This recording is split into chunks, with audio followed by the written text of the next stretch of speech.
Sejam muito bem-vindos ao IHUcast, o podcast do Instituto Humanitas Unicinos, que nessa versão traz no formato de áudio os destaques da semana.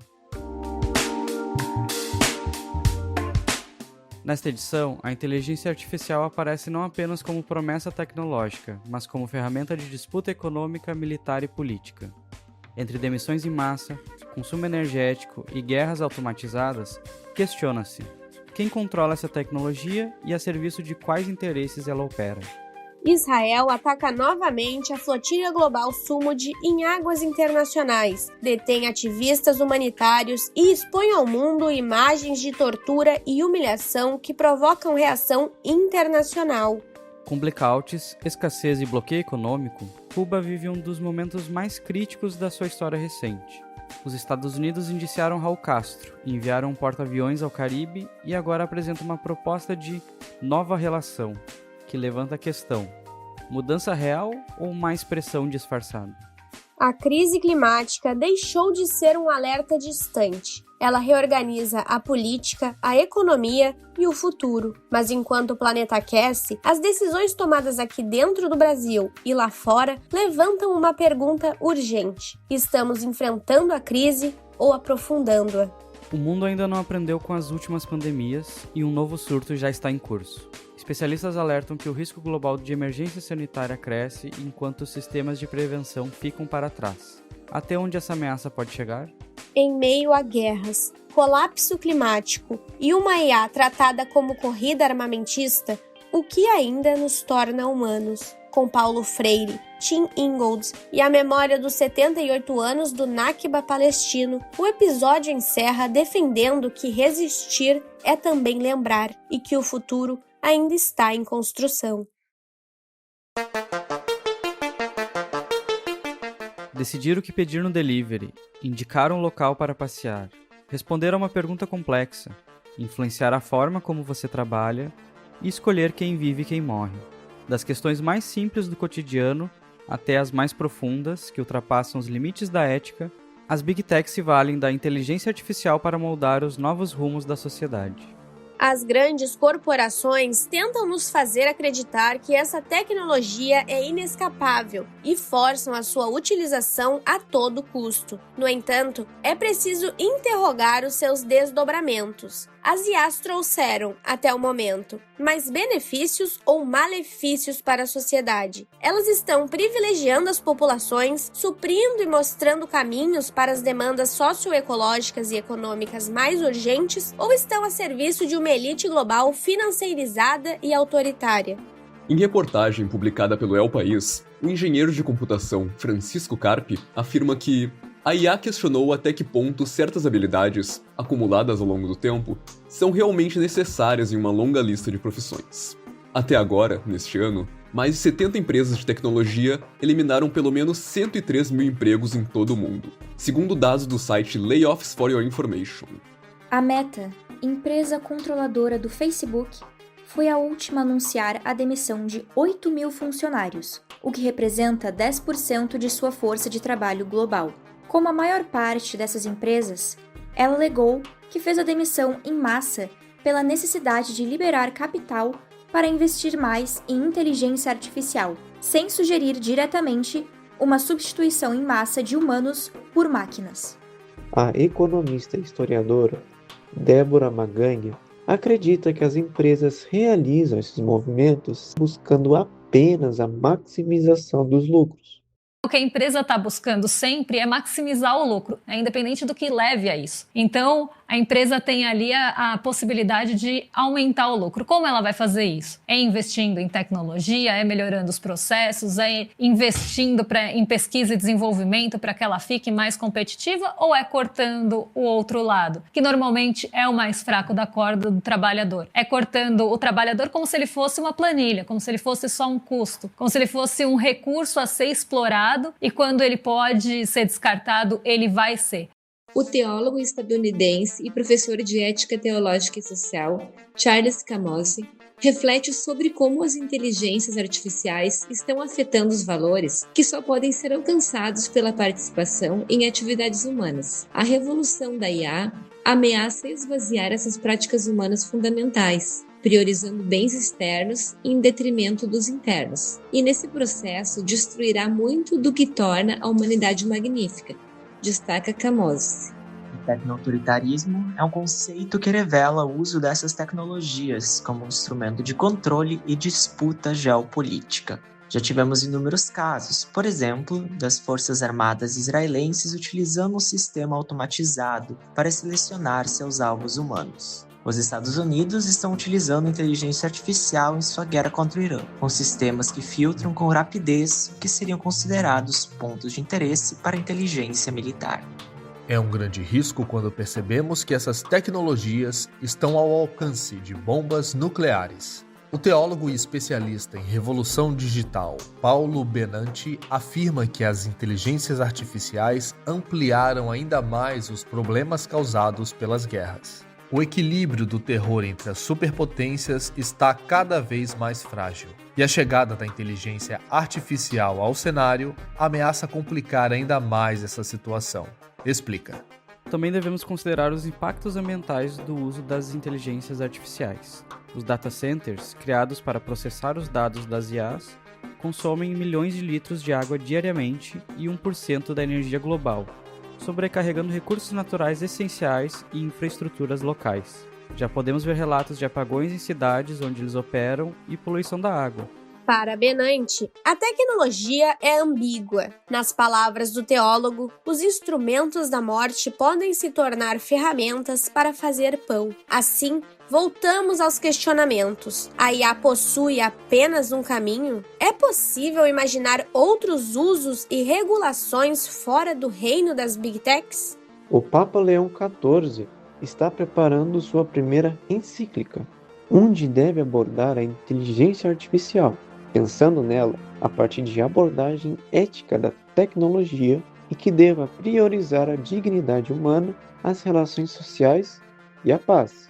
Em suas redes sociais, o Papa declarou: Estamos assistindo a um eclipse do sentido do que significa ser humano, como demonstra a desenfreada implementação da tecnologia em detrimento da dignidade humana. É necessário recuperar a compreensão do verdadeiro significado e da verdadeira grandeza da humanidade. Nesta semana, Espanha e Canadá firmaram uma aliança tecnológica em inteligência artificial, com o objetivo de se desvincular de grandes potências e das Big Techs. De acordo com a reportagem de Carlos Del Castillo e Álvaro Celório, publicada pelo El Diário, a premissa do acordo é de que as autoridades públicas devem recuperar a soberania que essas plataformas e seus proprietários vêm gradualmente usurpando.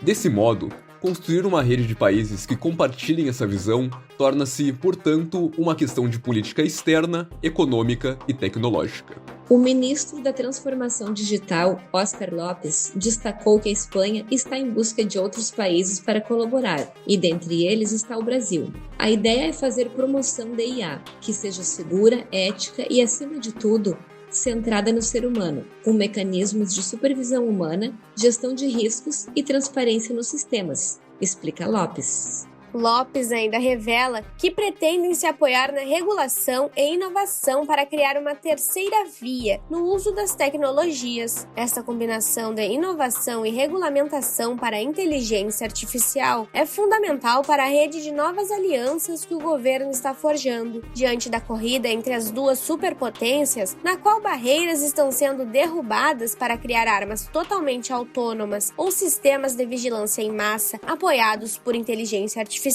A terceira via é um desenvolvimento tecnológico centrado nas pessoas. Israel, um dos precursores do uso da inteligência artificial nas guerras, continua mostrando ao mundo a sua política de crueldade. Nesta semana, após quase 35 horas de assédio no mar, as Forças Armadas de Israel atacaram as últimas embarcações da Flotilha Global Sumud, que navegavam em direção a Gaza com missão de solidariedade à Palestina. 3 brasileiras integravam as embarcações e foram detidas e transportadas por forças israelenses: Ariadne Teles, Tainara Rogério e Beatriz Moreira de Oliveira, do movimento dos atingidos por barragens. Diversos ativistas foram hostilizados ao chegarem ao porto de Ashdod, em Israel. O ministro da Segurança Nacional de Israel, Itamar Ben-Gvir, compartilhou vídeos mostrando os ativistas amarrados, ajoelhados e humilhados. Ele também compartilhou vídeos de guardas prisionais e soldados israelenses espancando e humilhando ativistas. A prática de tortura também ocorre diariamente com os prisioneiros palestinos, alertado por integrantes da flotilha Global Summit. Este vídeo publicado por um ministro israelense causou indignação. As imagens mostram ativistas detidos ajoelhados com as mãos amarradas e a testa apoiada no chão, e ao som do hino de Israel. O grupo integrava uma flotilha humanitária com destino a Gaza, interceptada por forças israelenses. O ministro de ultradireita aparece sorrindo e segurando a bandeira nacional, e a publicação é acompanhada das legendas "Bem-vindos a Israel" e "É assim que aceitamos os apoiadores do terrorismo".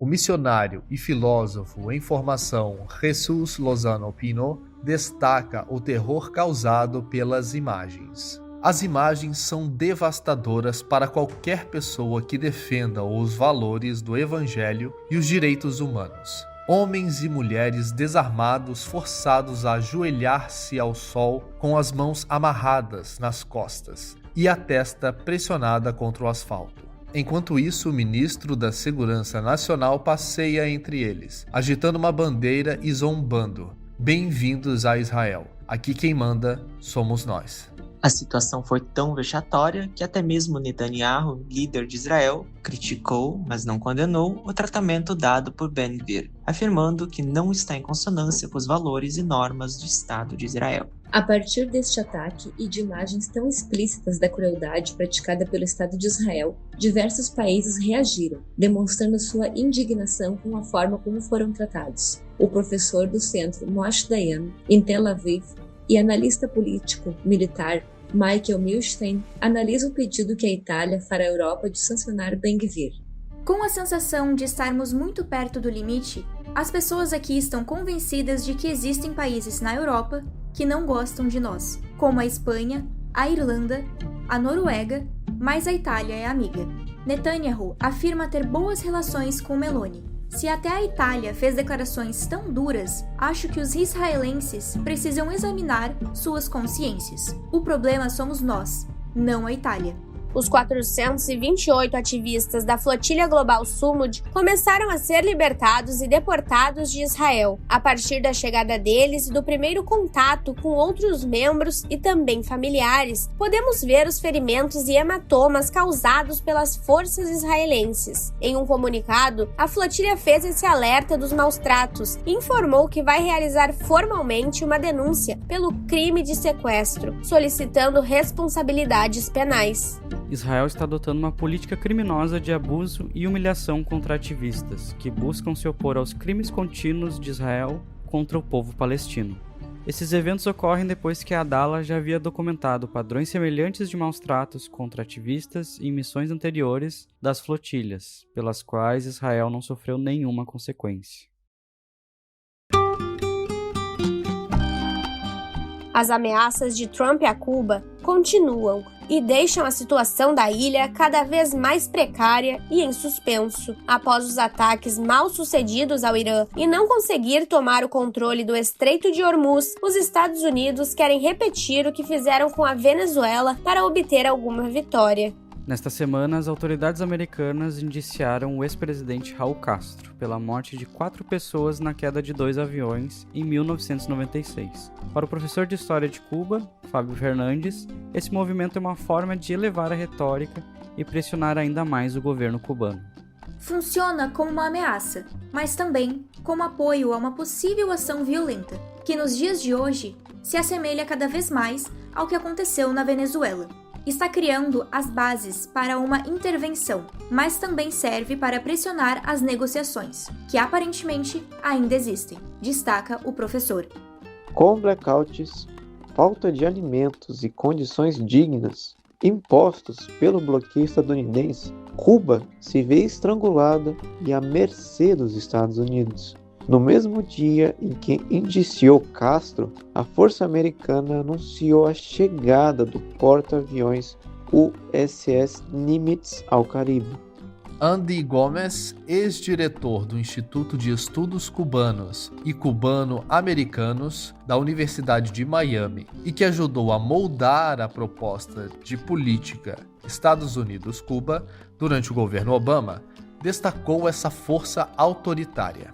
Eles colocaram um laço em volta do governo cubano, um laço que também está causando sofrimento ao povo, de uma forma que nem mesmo se via durante o período especial. Destaca. Em discurso proferido durante uma missa em homenagem a Cuba, o cardeal canadense Michael Cerny, prefeito do Dicastério para o Desenvolvimento Humano Integral, foi enfático. Qualquer lógica de confronto permanente corre o risco de agravar o fardo que já recai sobre as pessoas comuns. O desenvolvimento humano cresce, ao contrário, por meio do diálogo, do direito internacional, da cooperação entre as nações e da proteção da dignidade de cada ser humano.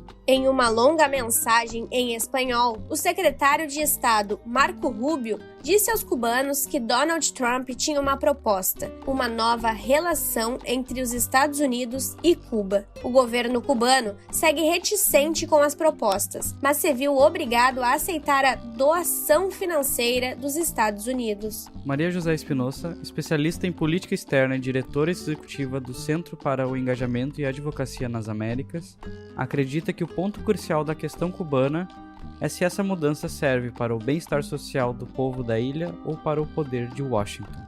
Essa mudança realmente empoderaria os cubanos na ilha ou simplesmente substituiria uma forma de concentração de poder por outra, mais intimamente ligada aos interesses econômicos e geopolíticos dos Estados Unidos?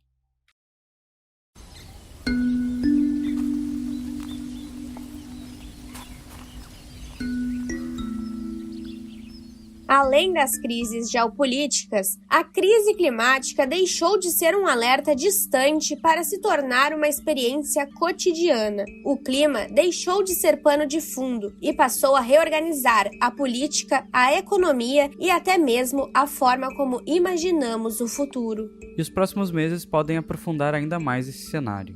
A preocupação com a possibilidade de um super El Niño é crescente. Os modelos climáticos apontam para 50% de chance de o fenômeno atingir níveis classificados como intensos ou muito intensos, entre setembro e novembro deste ano. No Brasil, os efeitos podem ser particularmente severos.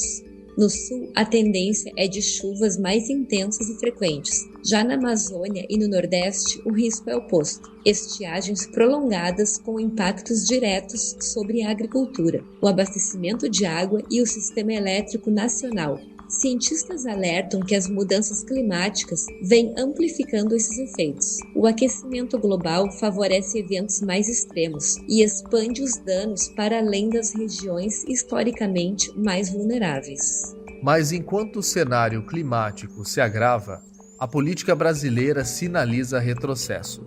No dia 19 de maio, a Câmara dos Deputados dedicou uma sessão inteira a projetos de interesse do agronegócio. O chamado Dia do Agro foi uma iniciativa do presidente da Câmara, Hugo Mota, e do deputado Pedro Lupion. Os projetos votados naquele dia, segundo críticos, aprofundam a crise ambiental em vez de enfrentá-la. O Observatório do Clima foi direto na crítica. Segundo a entidade, a movimentação da bancada ruralista beneficia apenas quem lucra com a destruição ambiental, viola o rito democrático de apreciação dos projetos e agrava perdas que já vinham se acumulando, como a aprovação da Lei Geral do Licenciamento Ambiental, apelidada por ambientalistas de PL da Devastação.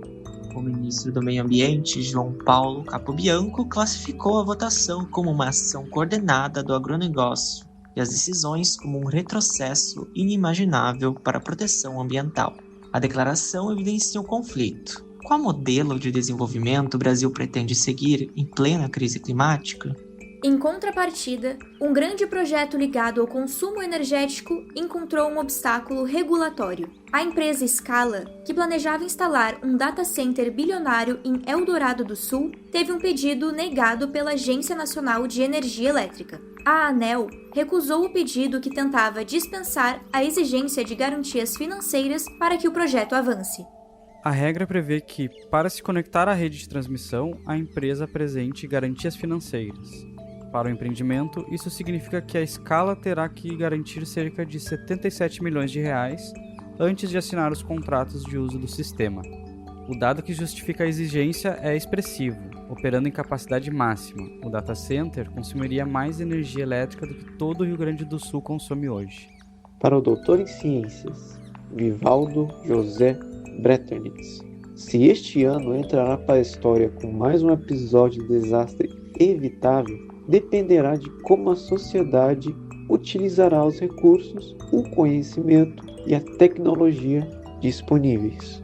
No plano internacional, a Comissão Pan-Americana sobre Clima e Saúde pediu recentemente que a Organização Mundial da Saúde reconheça oficialmente a crise climática como uma emergência de saúde pública internacional. O argumento é que o aquecimento global já produz impactos sanitários em escala planetária, mais mortes por calor extremo, insegurança alimentar, crises respiratórias, deslocamentos populacionais e expansão de doenças infecciosas. A questão não é mais se o clima afeta a saúde, é se as instituições estão dispostas a reconhecer isso formalmente e agir à altura do problema. Mas para além da crise climática, a OMS também tem de se preocupar com mais uma crise, a da saúde global. Especialistas alertam que o risco de uma nova emergência de saúde pública está aumentando gradualmente, enquanto os investimentos e as medidas de prevenção não avançam no mesmo ritmo. O surto de ebola na República Democrática do Congo e em Uganda é hoje uma das maiores preocupações. O vírus, altamente contagioso, pode ser contraído pelo contato com o sangue, fluidos corporais de pessoas contaminadas ou materiais contaminados. A nova cepa, a variante Bundibugyo, já provocou mais de 130 mortes e soma mais de 500 casos suspeitos. Segundo especialistas ligados à Organização Mundial da Saúde, a resposta a surtos epidêmicos após a crise do ebola, em 2016, não está acompanhando o risco de pandemia. A situação é alarmante. O risco de pandemia está piorando, a confiança pública está se deteriorando e a desigualdade está se arraigando. O mundo não está mais seguro, afirmam. Em algumas regiões, a situação já é considerada fora de controle. Autoridades apontam que a dificuldade de acesso à saúde, os conflitos armados e baixa cobertura vacinal dificultam o combate ao vírus. O temor é que o ebola ultrapasse as fronteiras e alcance outros continentes, levantando novamente o debate sobre a capacidade mundial de resposta rápida a epidemias. No Brasil, autoridades sanitárias acompanham o avanço da doença com atenção. Embora o risco imediato ser considerado baixo, pesquisadores lembram que a circulação intensa de pessoas, especialmente em eventos internacionais, aumenta a vulnerabilidade dos países. O alerta também chegou ao México, que discute como fortalecer os protocolos de saúde diante da proximidade da Copa do Mundo de 2026. No fundo, os alertas sobre ebola e futuras pandemias apontam para uma mesma questão. O mundo continua reagindo às emergências sem enfrentar suas causas estruturais. Enquanto o clima se desequilibra e os sistemas públicos seguem sobrecarregados, cresce também o risco de que novos surtos deixem de ser exceção e passem a fazer parte da rotina mundial. É fundamental compreender que a saúde é global. Narrativas focadas na segurança, como "só quero proteger o que é meu", são um erro, porque os determinantes das doenças são transnacionais, como as mudanças climáticas. Para termos um mundo mais saudável, é preciso levar em conta que hoje tudo é internacional, afirma o escritor Adrian Alonso Ruiz.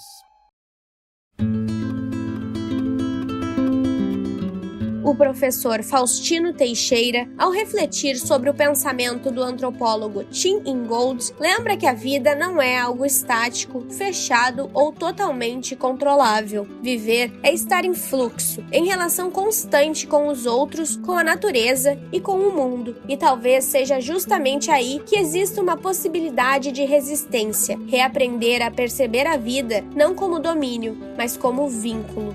O futuro não está ainda definido e firmado, mas depende de nossa ação no tempo. É um futuro em construção contínua. A vida não está definida, mas se constrói por tentativas e criações, afirma o professor.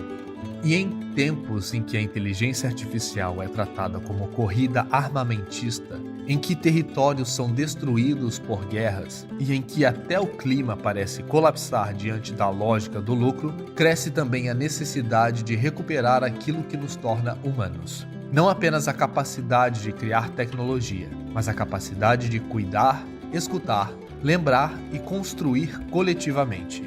E talvez Paulo Freire ajudasse a compreender esse momento como um desafio profundamente ético, porque nenhuma tecnologia substitui a consciência crítica, nenhuma inteligência artificial substitui a experiência humana de diálogo, e nenhum avanço técnico faz sentido se estiver desconectado da dignidade da vida. É também nesse sentido que a memória dos 78 anos do Nakba palestino aparece como resistência. Não apenas a memória da perda, mas a insistência em preservar narrativas, identidades e formas de existir diante de tentativas contínuas de apagamento. Em um mundo acelerado pela informação e pela violência, lembrar se torna um ato político. No fim, as crises que atravessam o planeta também revelam uma disputa sobre qual humanidade queremos construir, entre o medo e a solidariedade, entre o controle e o cuidado, entre a destruição e a possibilidade de reencontro com o mundo. E talvez as vozes de resistência sejam justamente aquelas que ainda insistem em defender a vida, mesmo em tempos de escuridão.